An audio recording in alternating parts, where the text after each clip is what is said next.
Здравствуйте!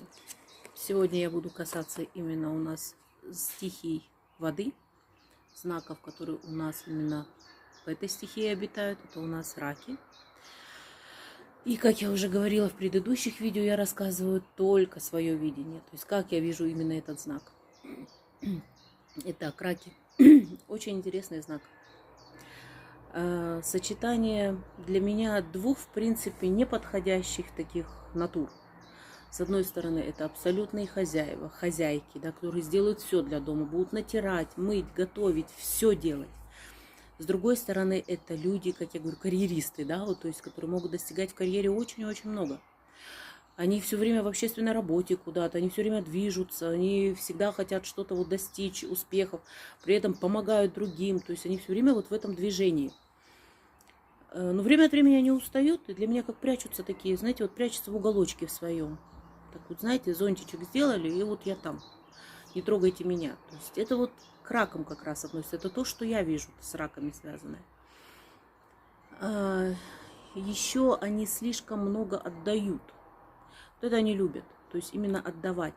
Проблема у них в том, что они потом ждут от людей какой-то вот отдачи назад. То есть этого не бывает в основном, потому что раков любят очень использовать. Видя их достижения, люди стараются идти с ними в ногу и даже где-то показывать свое превосходство. Хотя в основном раки очень-очень интересные и умные люди. Но они никогда не покажут вот это вот превосходство над кем-то, в отличие там от некоторых других знаков. Очень любят природу, кстати. То есть для них природа вот это вот все, это медитация именно погулять где-то, да, что-то вот отдохнуть, вода. Вода для них очень много значит, то есть это действительно типичный знак такой со стихией воды. Но еще у них есть проблема, они могут обижаться, и обижаются, болезненно обижаются, я бы сказала, да, то есть они в себе копят, им кажется иногда, когда доходит до пика вот этой обиды, им кажется, что все вокруг против них. Любой человек, любое слово, то есть вот что их как будто обижают. То есть они себя иногда чувствуют вот именно обделенные жизнью, обделенные какой-то вот победой, вот, понимаете, то есть они заглядывают себе вовнутрь и начинают себя жалеть. Но опять же, как я говорю, это вот мое видение этого знака. Как друзья очень интересные, то есть потому что всегда подставят плечо. Никогда нет такого, что вот они развернулись и ушли, они будут до последнего бороться. Но опять же у них проблема то, что они очень часто вмешиваются. То есть когда человек даже не хотят того, они все равно будут вмешиваться и стараться отстоять свою точку зрения. При этом в какой-то степени, то есть, может быть, это и отрицательно, может быть, это и положительная черта, да, они будут добиваться того, чтобы человек как бы поверил в эту точку зрения, понимаете? То есть они будут делать все для этого. Опять же, очень умные люди, очень интересные. Они, кстати, могут писать очень интересные книги. Вот сколько я сталкивалась именно с этим знаком, и именно вот раки, они пишут очень интересные вещи. Что еще к ним можно добавить? То, что они говорят, делают шаги назад, я бы сказала нет. Шаги назад нет, они просто могут остановиться и посмотреть, что будет с ситуацией. Вот так вот. И при этом у них, вот я вот это вот часто замечала, если ты где-то совершил ошибку, они до этого говорили, да, надо было сделать вот так и так, да, то они на тебя так посмотрят, скажут, я же говорил, или я же говорила, что нужно было вот это сделать. А ты не послушала. И потом будут тебе вспоминать это. Обязательно будут вспоминать. Даже пройдет время, даже пройдет много лет, они все равно тебе это вспомнят.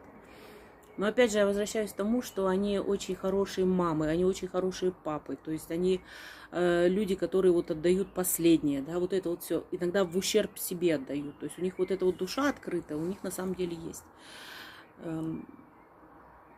Вот знаете, вот зря такого знака нету, это вот голубя. Вот как раз они у меня как раз относятся к этим вот тем, которые вот хотят спрятать, да, где-то там своих деток вот, под свое крылышко. И, кстати, они очень тяжело разрывают связи.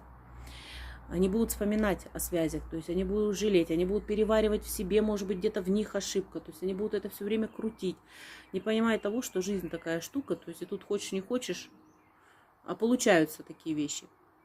То есть это вот то, что их касается. Опять же, я повторяюсь, это мое видение раков. Из них, вот как я сказала, мамы очень хорошие, да, папы хорошие, из них домохозяйки, то есть хозяева очень хорошие. Люди, которые мозгами умеют вот именно работать, тоже вообще идеально, в принципе. Рак сам по себе очень хороший знак. Просто надо, ну, как я всегда это говорю, то есть с любым знаком надо уметь общаться. И независимо, кто он, какие стереотипы по нему вот ставятся, любой знак, то есть это все зависит от человека всегда. Вот сейчас я вам рассказала про раков. Я надеюсь, никто не обиделся. Но опять же, это моя точка зрения. В ближайшее время выйдет следующий видеоролик, где я затрону скорпиончиков. Всем счастливо. До свидания.